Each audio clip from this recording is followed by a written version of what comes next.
Berlin, January 1945. The city was a dying heart still beating under the ruins of its own empire. Allied bombers ruled the skies, Soviet artillery thundered from the east, and deep beneath the shattered streets, the Führer bunker stood as the last fortress of a collapsing Reich. Inside those concrete walls, life moved in eerie contrast. The world above burned, while within, there was still champagne, candlelight, and the faint sound of gramophones. And at the center of it all was Eva Braun, the woman history almost erased. Few outside Hitler's circle knew her name during the war. To the German public, she was invisible, but to those inside the bunker, she was ever present, cheerful, loyal, and tragically devoted. She was the secret at the heart of Hitler's personal world, the unofficial First Lady of the Reich. British intelligence would later describe her as a ghost in silk, one who saw everything but told nothing. As Allied intelligence units converged on Berlin, fragments of intercepted communications began to raise new questions. Reports from Bletchley Park, decrypted in late February 1945, mentioned strange transmissions between Berlin and Berchtesgaden, Hitler's mountain retreat in Bavaria. One phrase appeared repeatedly: "The lady's journal must not fall." For MI6 analysts, this was not just curiosity, it was potential evidence. If Eva Braun had kept a diary, it might contain details of Hitler's inner thoughts or even records of his final decisions as the Reich collapsed. Inside the bunker, Braun's world grew smaller by the day. Her personal quarters, just a few meters away from Hitler's, were sparsely decorated. A single iron bed, a dressing table, and walls lined with photographs from happier times at the Berghof. She still wore her favorite silk dresses, still smiled for the few remaining staff, but her diary, hidden within a locked case, told another story. Later testimonies from bunker survivors would claim she wrote daily until the very end. One SS orderly, Rochus Misch, recalled seeing her scribbling furiously even as bombs fell above them. She was calm, he said, as if she knew her words would outlive them all. Outside, the war closed in. On April 16, 1945, the Red Army launched its final assault on Berlin. The city became a wasteland of rubble and flame. Hitler's last messages to his commanders were increasingly detached from reality. Meanwhile, British and American analysts, following the collapse of communications in Bavaria, began piecing together a secondary mystery.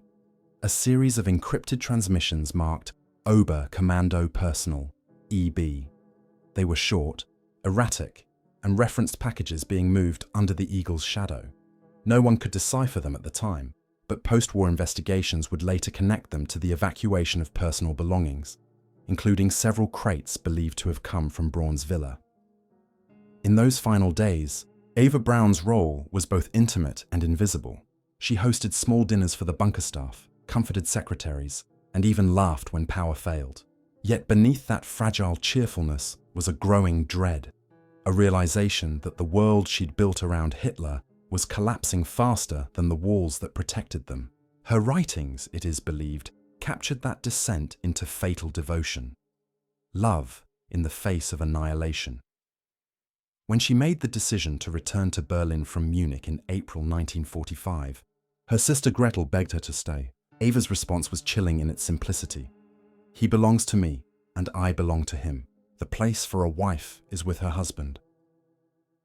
She was 33 years old. Outside the bunker, the Soviets were less than a mile away. Inside, the air was thick with exhaustion and paranoia. Generals plotted, secretaries wept, and the walls shook from artillery fire. Yet Braun still wrote. Short entries, dated, folded, and sealed. Witnesses claim she often spoke of her letters, refusing to let them be burned. She even asked one aide to ensure they were kept somewhere safe, somewhere high. Whether those pages survived the fall of Berlin remains one of the lingering mysteries of the war. Soviet forces would later claim to have recovered personal papers from the bunker, yet none matched the detailed accounts described by surviving witnesses. British and American archives contain only fragments, snippets of handwriting, film reels and charred photographs, but the decrypted British reports from March 1945, labelled High Priority, Personal Correspondence, Subject EB, suggests something far more deliberate. Someone somewhere tried to hide what Eva Braun had written, Whether out of loyalty, fear, or strategy, the truth vanished beneath the ruins, and as Berlin burned above, a diary written behind Hitler's walls may have already been on its way south, carried under false orders, concealed in the chaos of a dying regime. The Allies would soon find evidence in the Alps that hinted the story was far from over. By February 1945, the Reich was crumbling, but in the Bavarian Alps, at Hitler's private stronghold in Obersalzberg, the illusion of control still lingered. The mountain air was quiet, the snow pristine. Yet behind the walls of the Berghof, there was an urgent flurry of movement. Trains from Berlin arrived under heavy SS guard, carrying what appeared to be diplomatic cargo. Official manifests listed personal effects, archival material, and cultural items. But to the Allied codebreakers at Bletchley Park, those shipments hid something more personal and potentially far more revealing. For months, British MI6 operatives had been tracking coded messages between Berlin and Obersalzberg, flagged with the initials EB. The transmissions referred cryptically to films, notes, and the ladies' records. One decrypted message, dated March 5, 1945, simply read, "The materials are to be placed under direct protection. Führer's personal instruction. To intelligence officers, this was an extraordinary detail. Hitler himself was overseeing the preservation of something belonging to Eva Braun."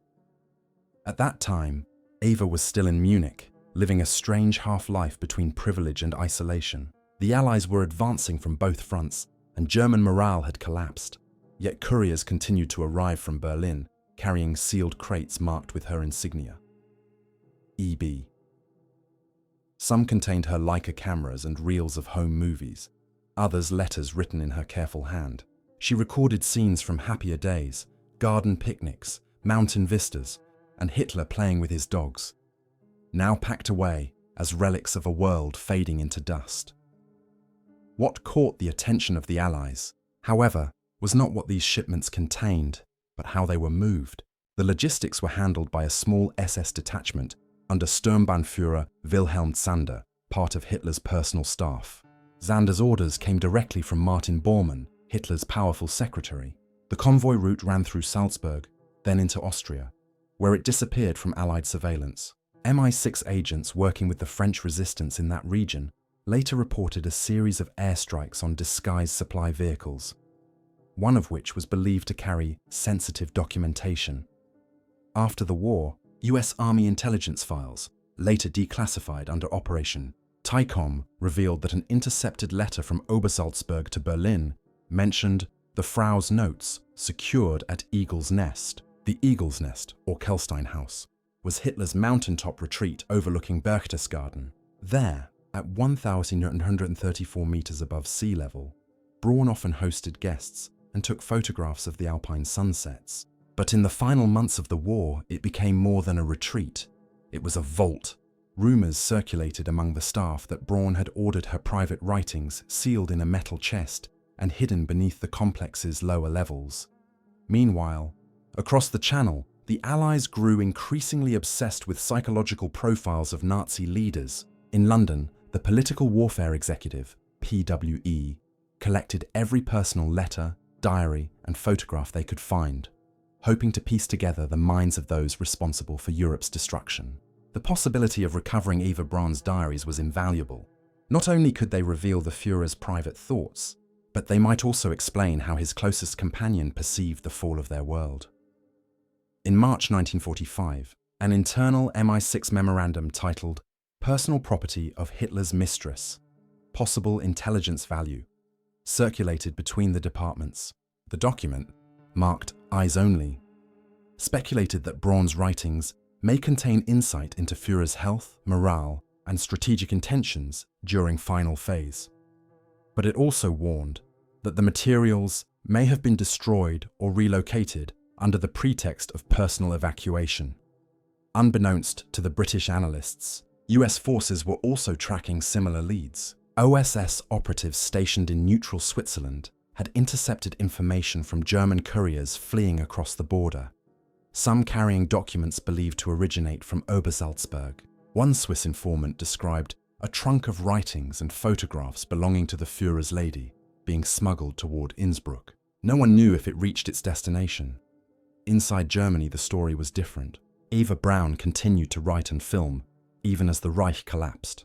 She filmed her sister Gretel's wedding to Hermann Fegelein, one of the few moments of celebration left in Hitler's circle. Fegelein, later executed for desertion, may have been one of the last people to know about the existence of her private writings. After his death, the papers vanished from official records. Historians now believe that in those final months, Hitler instructed Bormann to preserve Eva's diaries alongside the party's most sensitive files. Whether it was sentimentality or strategy remains unclear. What is certain is that entire shipments of personal material left Obersalzberg under orders of absolute discretion and disappeared into the chaos of retreating German convoys. For Allied intelligence, the mystery deepened. Were these diaries a personal record or part of a larger attempt to conceal evidence of the inner workings of the Nazi regime? In the fog of war, crates burned, trains vanished, and witnesses died in bombardments. But one question persisted through the halls of London and Washington. If those diaries still existed, what might they reveal about the human side of power and the private downfall of the most feared man in the world? As the Allies prepared for their final push into Bavaria, the search took on a new urgency. Intelligence officers would soon find themselves at the very doorstep of the Berghof and the mountain vault where history's most secret writings may have been hidden. April 25, 1945. The US 101st Airborne Division, the famed Screaming Eagles, advanced through southern Bavaria. Their orders were clear: secure the region surrounding Berchtesgaden and neutralize any remaining resistance. But among the tactical objectives, airfields, supply depots, command centers, was one strange intelligence directive, classified even to many officers in the field. The order, drafted in London and relayed through Chef headquarters, read: locate and secure personal property associated with Eva Braun, Hitler's companion. Materials of psychological and strategic value may be present. As the troops moved through the winding Alpine roads, they encountered little resistance. The war was effectively over, but whispers spread through the ranks about a hidden fortress high in the mountains, a place where Hitler had spent his happiest days. For many soldiers, the name Berchtesgaden sounded almost mythical. To Allied command, however, it was a potential treasure trove of intelligence. On May 4, 1945, the 506th Parachute Infantry Regiment reached Obersalzberg. The once grand Berghof stood in ruins, its walls blackened from Allied bombing days earlier. Smoke still curled from the wreckage, and the sweet scent of alpine pine mixed with the acrid stench of burning fuel. Among the rubble, soldiers discovered remnants of a life that seemed absurdly domestic. Silver cutlery engraved with the initials AH, portraits of dogs, reels of film, and women's clothing scattered among marble shards. Inside what remained of Eva Braun's quarters, US intelligence officers stumbled upon something far more personal. Hidden behind a false wall panel was a small steel case, scorched but intact. Inside, neatly folded sheets of paper, some partially burned, bore Braun's delicate handwriting. The first line on one surviving page read simply, "The world above us is in ruins, but he still believes in destiny." The find was immediately classified under Special Intelligence, Property, and a small OSS detachment, including Major Robert Henderson and Sergeant James McNaughton, was dispatched from Salzburg to examine the discovery. Henderson, a former historian from Oxford before joining the Office of Strategic Services, was known for his precision and his fascination with psychological profiles of Nazi leaders. His initial report, now archived in fragments, noted, "Material likely authentic, suggestive of personal reflections written within Berlin or Obersalzberg. Emotional tone indicates resignation rather than fanaticism." Among the other items recovered were several reels of 16mm Agfa film. When developed in a temporary field lab, they revealed intimate scenes. Eva smiling in the garden, Hitler feeding his Alsatians, laughter during tea on the Berghof terrace. Yet beneath the idyllic surface, the footage carried a strange unease, a deliberate effort to preserve the illusion of serenity as the war tore Germany apart. One film canister bore a handwritten note, "For later, not for them." Henderson's team suspected that the diary fragments and films were only part of a larger collection. The meticulous labeling of the recovered crates hinted that other volumes had been moved prior to the final bombardments. Locals in the nearby village of Bischofswiesen told the Americans about SS convoys heading deeper into the Alps in late April, transporting sealed chests heavy enough for gold. Some claimed they were headed toward a salt mine in Altaussee, Austria, later confirmed as a Nazi art storage site. Whether Braun's writings traveled with those shipments remains unproven. The discovery sent quiet ripples through Allied intelligence. In London, analysts at MI5 and MI6 began drafting preliminary psychological profiles of Eva Braun based on Henderson's findings. Her writings, they concluded, revealed a woman both complicit and confined, not a political architect but a willing participant in the machinery of power. She was not oblivious, Henderson wrote, but deeply aware of her insignificance in the empire she helped preserve. Her tragedy was understanding too late that she existed behind walls both physical and moral. Meanwhile, rumors began to spread among soldiers stationed in Berchtesgaden. They spoke of secret chambers below the ruins, of safes welded shut, and of tunnels leading toward the Kehlstein house, Hitler's mountaintop retreat known as the Eagle's Nest. A few explored them, finding only debris, but one unit claimed to have uncovered empty crates stamped with the initials EB and sealed with SS wax. Whatever had been inside was long gone. In the days following Germany's surrender, the recovered papers and films were flown to London under Operation Paperclip protocols. Though primarily aimed at securing scientific and technological assets, Paperclip also encompassed cultural and psychological materials of high value. The Braun case fit that description perfectly. The documents were classified, sealed, and stored at an undisclosed site, reportedly within a facility used for the interrogation of captured Nazi officials. For years, nothing more was said publicly about the find. Historians who later sought access to the Braun papers were denied, told the materials had been lost in transfer. But surviving OSS documentation suggests otherwise. A memo dated July 12, 1946, referenced continuing analysis of female subject EB, materials retained for long-term psychological study. The fragments discovered in Bavaria, fragile, half-burned pages, a few frames of film, offered a haunting glimpse into a life lived in the shadow of absolute power. Yet they also raised unsettling questions. What else had been written? Who had taken the remaining diaries? And why, in the final days of war, had Hitler ensured her words would be protected more carefully than many of his own state secrets? As the Americans packed up the last remnants of the Berghof, a mountain wind swept through the ruins, scattering ash and paper fragments into the valley below. Somewhere in that wind, the faint words of Eva Braun's diary, perhaps her final reflections, were carried into history's silence. But for intelligence officers like Henderson, the real story was only beginning. London, autumn 1945. Europe was a graveyard of secrets, and among the thousands of classified crates arriving from the continent, a handful were marked only with a cryptic code, EB45, confidential personal effects. Inside MI6 headquarters on Broadway, few people knew what those letters meant. To the small review team of British and American analysts, however, they represented one of the strangest and most delicate discoveries of the war, the alleged diaries of Eva Braun, Hitler's long-hidden companion. The case had been transferred under the supervision of Major Robert Henderson, the same OSS officer who had overseen its recovery from the ruins of the Berghof. Henderson was a methodical man, fluent in German and obsessed with psychological nuance. His mission was to assess whether the papers were authentic, and if they could reveal anything about Hitler's final mental state.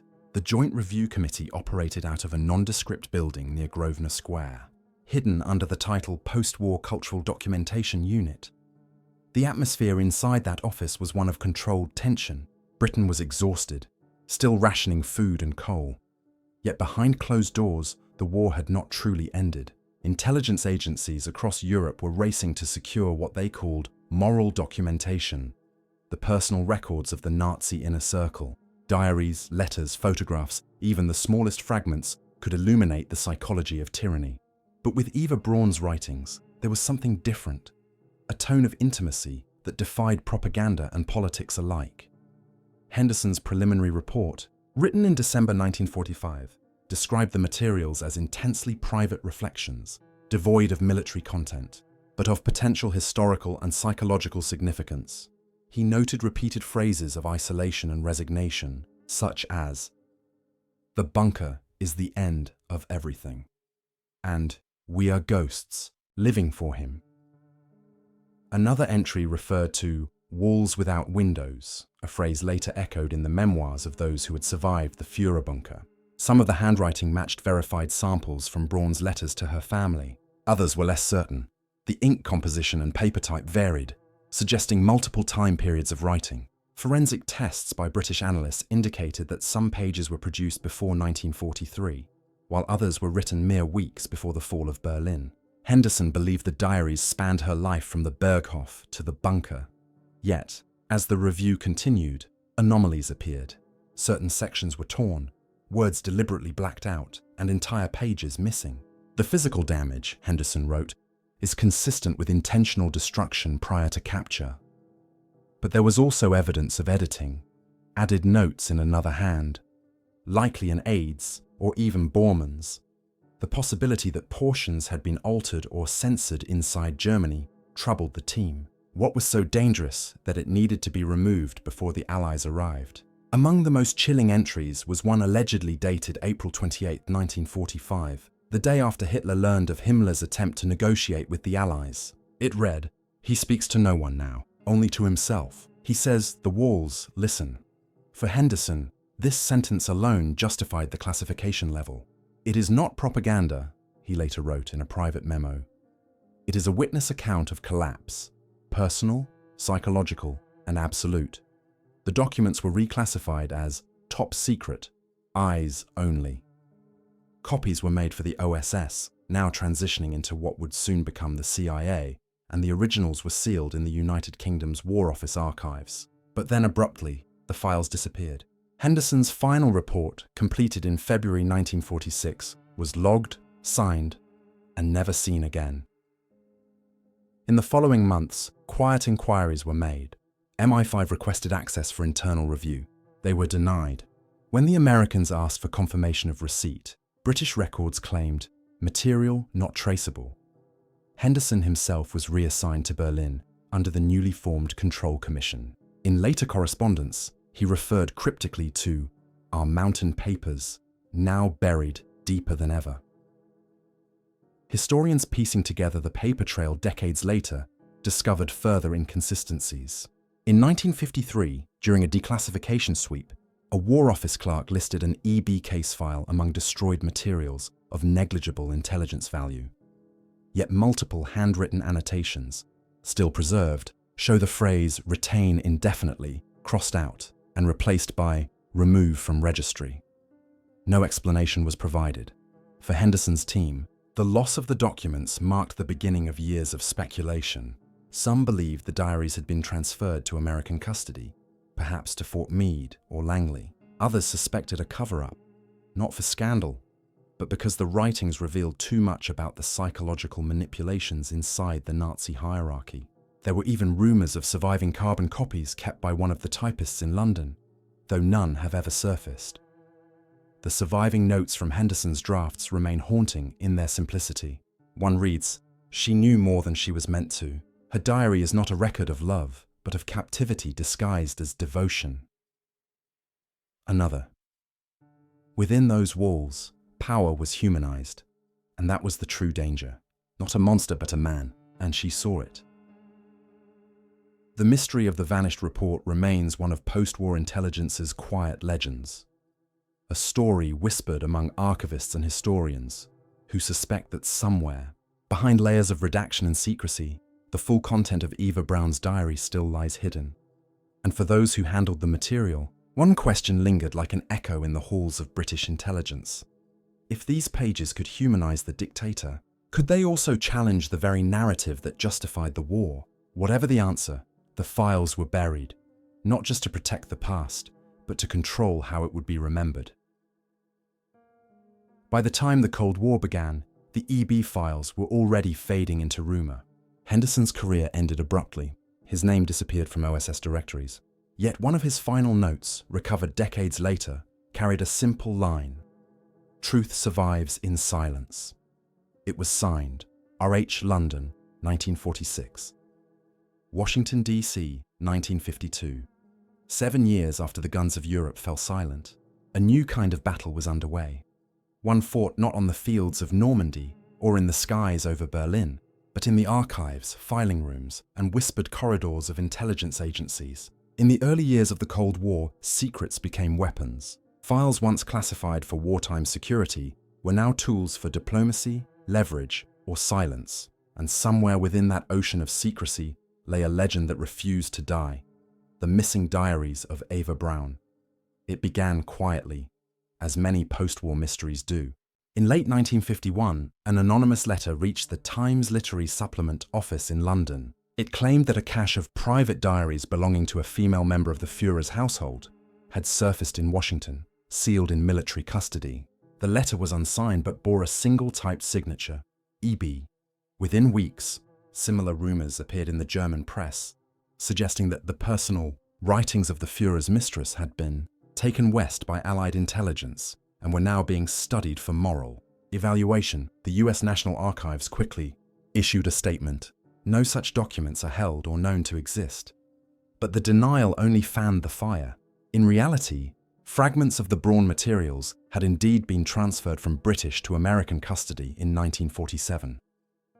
Under the classified operation Legacy Files, the OSS successor agency, the newly founded Central Intelligence Agency, requested copies of all psychological artifacts related to Nazi leadership.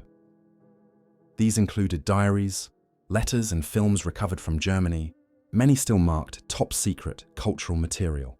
Within those shipments, catalogued under vague entries such as personal notes female civilian, may have been the remnants of the Braun diaries recovered by Major Henderson years earlier. For historians, it was a tantalizing but frustrating chase. In the 1950s, a wave of researchers, among them British journalist Frederick Winterbotham and American historian John Toland, began probing post-war archives for the truth behind Hitler's private life. They found fragments, a few pages of handwriting authenticated as Braun's, short notes about the Berghof, even a photograph of a locked case bearing her initials, but no full diary ever surfaced. When Winterbotham requested access to Henderson's report in 1953, his inquiry was returned stamped: restricted, material destroyed. Behind the scenes, not everyone believed the destruction story. Declassified CIA memoranda from the same period refer obliquely to psychological study, female associate of Führer, file retained by European Division. A marginal note in one of those documents, dated April 1954, reads, "British originals may still exist. Source: RH." The initials matched Major Robert Henderson, long retired, living in quiet obscurity in Kent. Henderson never spoke publicly about the diaries again, but one visitor, a former colleague from OSS days, recalled him saying only, "We thought we were preserving history. Instead, we buried it alive." Meanwhile, journalists sensed a story buried beneath layers of government silence. In 1955, Der Spiegel published a provocative piece titled Das geheime Tagebuch der Eva Braun, The Secret Diary of Eva Braun. The article claimed that Allied forces had seized multiple notebooks written between 1936 and 1945, detailing Braun's life between luxury and fear. Though the magazine admitted it had no access to the documents themselves, it quoted an alleged US source describing them as psychologically explosive. The response from Washington was swift: denial, dismissal, and quiet phone calls to editors. But the whispers persisted. Some believed the diaries revealed more than personal despair, that they contained descriptions of secret meetings, coded references to Hitler's deteriorating health, even hints of divisions within the Nazi hierarchy. Others suggested the opposite, that the writings were too humanizing, portraying Hitler not as a monster, but as a man trapped by his own myth. Either way, both interpretations were politically inconvenient during a time when Cold War propaganda depended on clear moral lines. In Germany, the Braun story became part of a broader reckoning with the nation's past. Survivors from Obersalzberg and the bunker years spoke cautiously about her, painting a portrait of a woman both naive and complicit. Former aides recalled her filming obsessively, writing daily, and keeping a box of papers that no one was allowed to touch. But even they could not say what became of those pages after April 1945. By the end of the 1950s, The Braun Diaries had become the stuff of rumor and academic folklore. Every few years, someone claimed to have discovered new fragments. Most were fakes. The most notorious case came in 1963, when a Munich publisher unveiled what he claimed were Ava's letters to Hitler, only to be exposed as fabrications within months. Still, the legend endured, feeding on its own absence. The more officials denied the existence of the real diaries, the more people believed they were being hidden. For intelligence historians, the case reflected a familiar pattern. Sensitive materials, especially those blurring the line between personal and political, were often suppressed not for secrecy, but for control. Documents could humanize villains or complicate narratives built for public memory. And in the early Cold War years, the world was not ready for a portrait of Hitler through the eyes of the woman who loved him.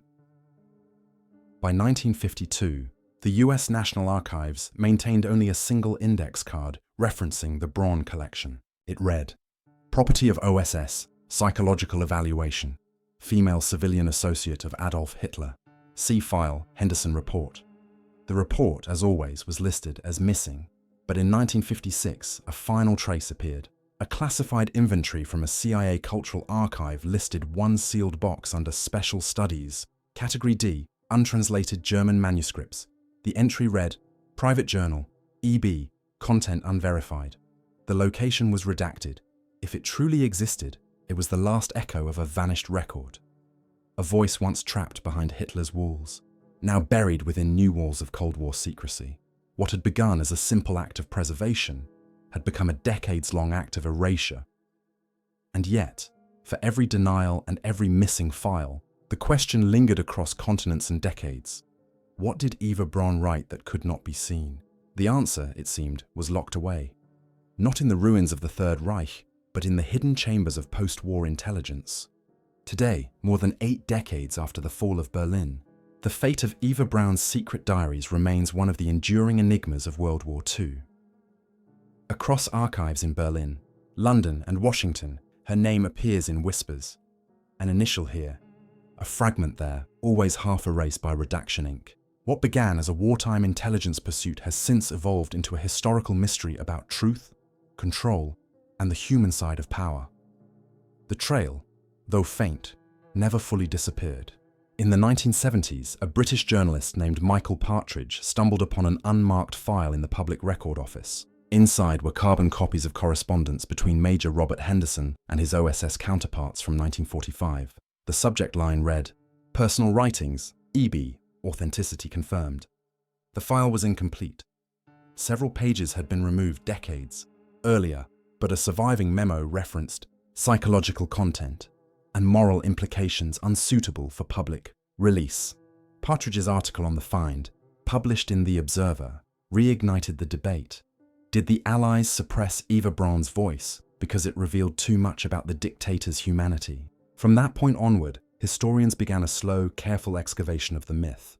Some traced the missing materials to US intelligence repositories, later absorbed by the CIA's Cultural and Psychological Operations divisions. Others followed rumors of microfilm reels smuggled from Germany to Argentina in the post-war years. A few even claimed that Soviet archives in Moscow contained their own copies, seized by Red Army units during the capture of Berlin.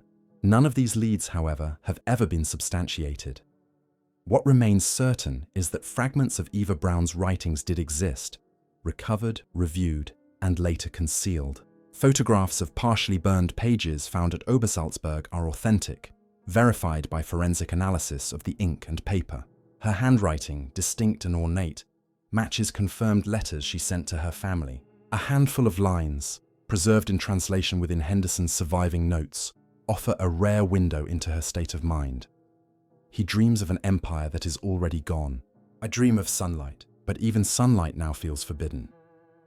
It is in such small details that her story transcends myth. Beyond the propaganda, beyond the politics, the diaries, real or imagined, reveal a portrait of a woman trapped between devotion and denial. She lived in the shadow of the most powerful man in Europe, yet she remained invisible to the world. Her identity erased by the machinery of secrecy. Her silence became part of the system itself. Modern scholars often approach her story not as a question of sympathy, but of psychology. What drives a person to remain loyal in the face of destruction? How does proximity to power distort love, morality, and self? These are the questions the diaries might have answered, and perhaps the very reason they were buried.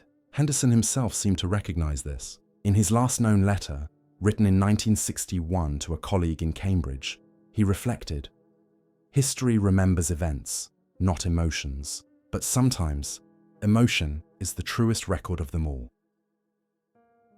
In recent years, renewed interest in the Braun case has surfaced through declassified intelligence documents. In 2018, a Freedom of Information request revealed a single surviving index entry in the CIA's European Division archive.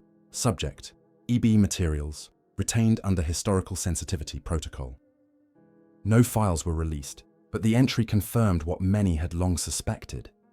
That something, somewhere, still exists. For historians, the disappearance of the diaries represents more than a lost document. It symbolizes the way war blurs the boundaries between truth and control.